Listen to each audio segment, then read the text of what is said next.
ভাই ভালো আমার করছে পছন্দ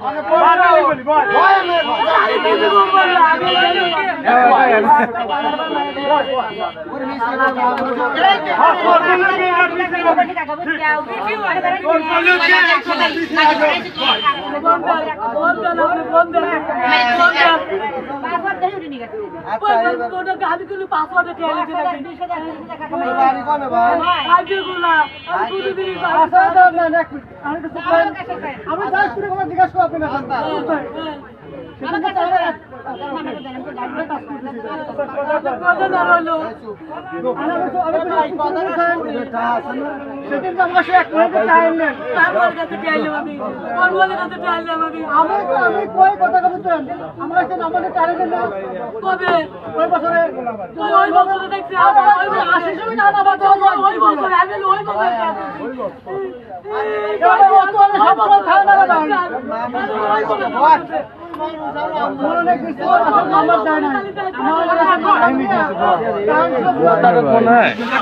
প্রতারক